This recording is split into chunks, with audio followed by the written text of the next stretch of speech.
Hi అండి అందరికీ welcome to my channel. నేను మీ భావన. అసలు లాంగ్ వీడియోసే పెట్టట్లేదు కదండి ఈ మధ్య.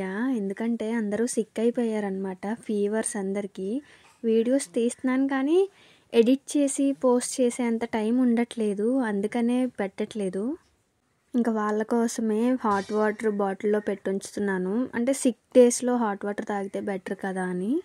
మా మామయ్య గారికి మా లక్కీకి బాగా ఎక్కువగా ఉందండి ఫీవరు. వాళ్ళ కోసమే నేను ఇక్కడ టిఫిన్ వేస్తున్నాను. నైట్ టైం భోజనం పెట్టొద్దన్నారు డాక్టరు. అందుకనే ఇడ్లీ వేస్తున్నాను. నేను ఈ వీడియోలో ఒక 3-4 డేస్ తీసిన వీడియోస్ మొత్తం ఒకే వీడియోలో పెడుతున్నానండి. మీకు కన్ఫ్యూజ్ లేకుండా చెప్తున్నాను అనమాట. ఇప్పుడు అందరికీ మెల్లమెల్లగా క్యూర్ అయిపోతుంది. మా లక్కీ స్కూల్కి కూడా వెళ్ళిపోతుంది. అందుకని నాకు కొంచెం టైం దొరికింది వీడియోస్ ఎడిట్ చేయడానికి, పోస్ట్ చేయడానికి.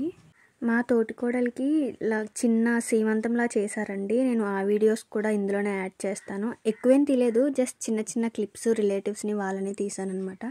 అది మీకు నేను చూపిస్తాను ఎండింగ్లో. లాస్ట్ వరకు చూడండి, మీకు అర్థమవుతుంది. మా ఫ్యామిలీని కొంచెం కొంచెం పరిచయం చేస్తాను ఈ వీడియోలో. ఓన్లీ మా ఇంట్లోనే కాదండి, అసలు అందరికీ ఫీవర్సే. ఎక్కడ చూసినా ఊర్లో చాలామందికి, నేను బయట చూసినా అసలు ఫీవర్స్ చాలా ఎక్కువ ఉన్నాయి. ఈ టైంలో ఫీవర్స్కి అందరూ చాలా జాగ్రత్తగా ఉండాలండి. ఎందుకంటే ఫీవర్ తగ్గినా నీరసం తగ్గట్లేదు. దానివల్ల వచ్చింది. చాలా సిక్ అయిపోతున్నారు, నీరసపడిపోతున్నారు.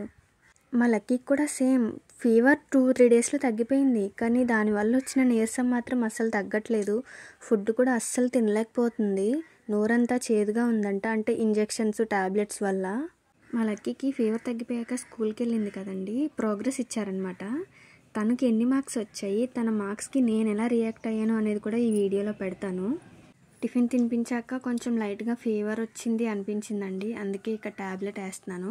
అసలు ట్యాబ్లెట్ వేసుకోవడం అంటే పిల్లలకి ఎంత భయమో. మా లక్కీ సిరప్ వేసుకుంటుంది, ఇంజెక్షన్ అయినా చేయించుకుంటుంది, కానీ ట్యాబ్లెట్ అస్సలు వేసుకోలేదు.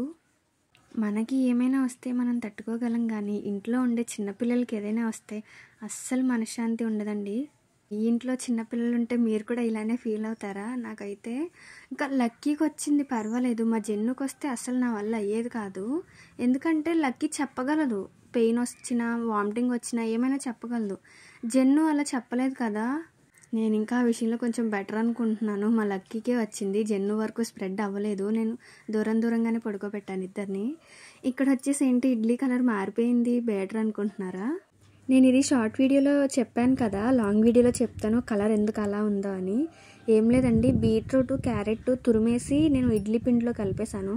పిల్లలు తినలేరు కదా, క్యారెట్ కర్రీ, బీట్రూట్ కర్రీ తినరు, జ్యూస్ తాగమన్నా తాగరు. అందుకే నేను ఇలా ఇడ్లీ పిండిలో, దోశల పిండిలో, చపాతీ పిండిలో ఇలా కలుపుతూ ఉంటానన్నమాట. ఇంకా వాళ్ళకి అట్రాక్షన్గా ఉండి ఈజీగా తినేస్తారు. ఎప్పుడు అవే దోశలు, అవే ఇడ్లీలు పెడితే వాళ్ళకి తినడానికి కష్టం కదా. అందుకని నేను ఇలా ఒక్కొక్కసారి ఒక్కొక్క వెజిటేబుల్ కలుపుతూ ఉంటాను. మా జెన్నుకైతే అట్టు వేసి ఇచ్చాను అదే పిండితోటి. అది చాలా ఇష్టంగా తింటుంది. మీ ఇంట్లో కూడా ఇలా తినని పిల్లలు ఎవరైనా ఉంటే మీరు కూడా ఈ ఐడియా ట్రై చేయండి, వర్కౌట్ అవుతుంది. మా లక్కీకి ఇలా వెరైటీస్ చేసి పెడితే చాలా ఇష్టం. ఏదో ఒక కలర్ చేంజ్. పాలక్ కూడా మిక్స్ చేయొచ్చండి. నేను అది వీలైతే వీడియో మీకు పూర్తిగా ప్రాసెస్ పెడతాను. పాలక్ కలిపేది అది దీనిలా కాదు, క్యారెట్ బీట్రూట్లా తురిమి వేసేయకుండా కొంచెం ప్రాసెస్ ఉంది. అది నేను మీకు ఫర్దర్ వీడియోస్లో చూపిస్తాను. ఇంకా ఇక్కడ మా లక్కీకి బ్రెడ్ జాము పెట్టిస్తున్నాను అనమాట. నోరంతా చేదైపోతుంది కదా ఫీవర్ వచ్చినప్పుడు, కొంచెం నోటికి బాగుంటుంది జామ్ రాస్తాయని బ్రెడ్ జాము పెట్టిస్తున్నాను. ఫీవర్ వచ్చిన పిల్లల్ని చూసుకోవడం చాలా కష్టమండి. అసలు తినరు, నీరసపడిపోతారు. పాలు తాగమన్నా తాగలేరు. అంటే మనం తాగట్లేదు అనుకుంటాము, కానీ వాళ్ళ ఫీలింగ్ అలా ఉండదు కదా. తినలేరు, తాగలేరు, వామిటింగ్ చేసుకుంటారు బలవంతంగా పెట్టినా. మా లక్కీకి సాటర్డే నుంచి ఫీవర్ అండి. సో సాటర్డే స్కూల్కి వెళ్ళలేదు. సండే, మండే, ట్యూస్డే కూడా వెళ్ళలేదు. వెన్స్డే నుంచి స్కూల్కి వెళ్తుంది. సో నేను బ్రెడ్ జామ్ స్కూల్కి పెడుతున్నాను స్నాక్స్ లాగా. ఇంకా లంచ్ బాక్స్ వచ్చేసరికి కర్రీ చిక్కుడుకాయ చేశానండి. మా లక్కీ ఇష్టంగానే తింటుంది. తన కోసం నేను అది బాక్స్లో పెట్టేశాను. లంచ్ బాక్స్ మారింది ఏంటి అనుకుంటున్నారా? మా లక్కీ ఒక్కొక్కసారి ఒక్కొక్క లంచ్ బాక్స్ అడుగుతుంది. 3-4 ఉన్నాయి నా దగ్గర. అది ఎప్పుడు ఏ లంచ్ బాక్స్ కావాలంటుందో తెలీదు. ఈసారి ఈ లంచ్ బాక్స్ అడిగింది. సో స్టీల్ దాంట్లో పెడుతున్నాను అనమాట. ఇంకా కర్రీ రైస్ ఒక్కటే పెట్టానండి, కర్డ్ రైస్ పెట్టలేదు. ఎందుకంటే కోల్డ్ కూడా ఉంది, కాఫ్ ఉంది. అవి తగ్గే వరకు కొంచెం కర్డ్ రైస్ అవాయిడ్ చేస్తే బెటర్ అని నేను కర్డ్ రైస్ పెట్టట్లేదు. స్కూల్లో మాత్రం ఖచ్చితంగా కర్రీ రైస్ కర్డ్ రైస్ తెచ్చుకోమనే చెప్తారండి. నేను దాని గురించి వాళ్ళ ప్రిన్సిపల్కి కాల్ చేసి చెప్పాను, లేకపోతే వాళ్ళు ఊరుకోరు, తిడతారనమాట టీచర్స్. ఇంకా మా లక్కీ లంచ్ బాక్స్ ప్యాక్ చేసి పెట్టేశాక రైస్ ఉంటుంది కదా హాట్ బాక్స్లోకి తీసి పెట్టేస్తున్నాను. అలా డైరెక్ట్గా దాంట్లో పెట్టేసి ఉంచితే మా హస్బెండ్ తినరండి, ఖచ్చితంగా హాట్ బాక్స్లోనే తీసి పెట్టాలి, లేదా ఫ్రెష్గా మళ్ళీ వండాలి. అందుకనే నేను హాట్ బాక్స్లో తీసి పెట్టేస్తాను. మార్నింగ్ ఒకసారి వంట చేసి మళ్ళీ ఆఫ్టర్నూన్ మా కోసం ఒకసారి వంట చేసి ఎందుకులే అనేసి హాట్ బాక్స్లోకి తీస్తానన్నమాట. మా తోటికోడలు సీమంతం అని చెప్పాను కదండి, అంటే అది నిన్న వెళ్ళాము వెన్స్డే. సీమంతం అంటే మా సైడ్ కూర్చోపెట్టి అక్షింతలేసి అందరూ స్వీట్స్ అవన్నీ ఒళ్ళో పెట్టి అలా ఏం చేయరండి, జస్ట్ అందరూ కలిసి వెళ్తారు అంతే. ఒక్కొక్కరు ఒక్కొక్క ఐటెం స్వీట్స్ తీసుకెళ్తారు, కూర్చోపెట్టి అక్షింతలు అయితే అలాంటివి ఏం చేయరు. ఇక్కడ నేను వీడియోస్ తీస్తున్నానని అందరూ స్టాచ్యూస్లో అయిపోయారు, అసలు ఏం మాట్లాడట్లేదు. అప్పటి వరకు మాట్లాడారు, నేను వీడియో స్టార్ట్ చేయగానే ఆపేశారు మాట్లాడుకోవడం.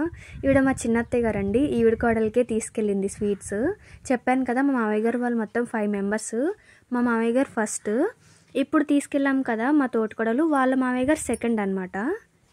ఇక్కడ కూర్చున్న వాళ్ళందరూ మా చిన్నత్తయ్య గారు అండ్ మా మావయ్య గారికి సిస్టర్స్ అనమాట, అక్క చెల్లెళ్ళు ఉంటారు కదా. మా మావయ్య గారు వాళ్ళు మొత్తం 9 మెంబర్స్ అండి, 5 అబ్బాయిలు 4 అమ్మాయిలు వాళ్ళు అనమాట వీళ్ళందరూ. మా ఫ్యామిలీ మెంబర్స్ అందరూ చాలా ఫ్రెండ్లీగా ఉంటారండి. అసలు అంటే మేము అత్తగారులు మీరు కోడళ్ళు అనే ఫీలింగ్ ఎక్కడా చూపించరు. మా చిన్నత్తయ్య గారు మాతో పాటే కలిసిపోయి చాలా ఫ్రెండ్లీగా ఉంటారు, ఏం జోకులు వేసుకున్నా చాలా ఈజీగా తీసుకుంటారు. ఇక్కడ కూర్చున్న బ్లూ శారీ రెడ్ శారీ వీళ్ళిద్దరూ మా మావయ్య గారికి సిస్టర్స్ అండి. అండ్ ఈవిడ కూడా రోజ్ ఫ్లవర్ పెట్టుకున్నారు కదా, ఈవిడ లాస్ట్ సిస్టర్ అనమాట. ఫోటో అనుకొని చూస్తున్నారు ఫోన్ వైపు. ఈవిడ మా చిన్నత్తయ్య గారు. ఇక్కడ కూర్చున్నారు కదా 1 2 3 4 ఈ 4 మెంబర్స్ మా చిన్నత్తయ్య గారులేనండి. ఇందాక బ్లూ శారీ ఆవిడ కూడా మా చిన్నత్తయ్య గారే. మా మామయ్య గారు వాళ్ళది చాలా పెద్ద ఫ్యామిలీ అండి. ఫస్ట్లో నేనే కన్ఫ్యూజ్ అయిపోయేదాన్ని పెళ్ళైన కొత్తలో. వీళ్ళిద్దరూ వచ్చేసి మా తోటికోడల పేరెంట్స్ అండి, చాలా ఫ్రెండ్లీగా ఉన్నారు, ఎంత బాగా మాట్లాడుతున్నారో. నాకు ఫస్ట్ టైం వీళ్ళతో మాట్లాడడం. ఇంకా అక్కడ స్వీట్స్ అవి ఇచ్చేసి భోజనాలు చేసేసి స్టార్ట్ అయిపోయాము. 3 అయిపోయినట్టుంది మేము బయలుదేరేసరికి. స్టార్టింగ్ అండి వర్షం లైట్గా చినుకులు పడుతూ, క్లైమేట్ చూసారా ఎంత బాగుందో, అందుకే చిన్న క్లిప్ తీశాను. ఏంట్లకి అది ప్రోగ్రెస్ కార్డ్, దీని మీద సైన్ చెయ్యి. సైన్ చేయాలా? మార్క్స్ బాగా వచ్చాయా? వచ్చాయి, సెకండ్ ర్యాంక్. సెకండ్ ర్యాంకా? ఫస్ట్ ర్యాంక్ ఎందుకు రాలేదు? 1 మార్క్ పోయిందమ్మా. నేను ఫస్ట్ ర్యాంక్ వస్తేనే సైన్ చేస్తా. డైనోసార్ని గిఫ్ట్ ఇవ్వకపోతే కొడతా. నువ్వు ఫస్ట్ ర్యాంక్ తెచ్చుకుంటే నీకు గిఫ్ట్ ఇస్తా, సెకండ్ ర్యాంక్కి గిఫ్ట్ ఎవరు ఇవ్వరు. సైన్ కూడా చెయ్యను నేను, తీసుకో. నేను పెట్టను, ఫస్ట్ ర్యాంక్ వస్తే పెడతా. నాకు తెలియదు అయితే తీసుకో. డైరీలో పెట్టను, ప్రోగ్రెస్లో పెట్టను, ర్యాంక్ రాలేదు కదా.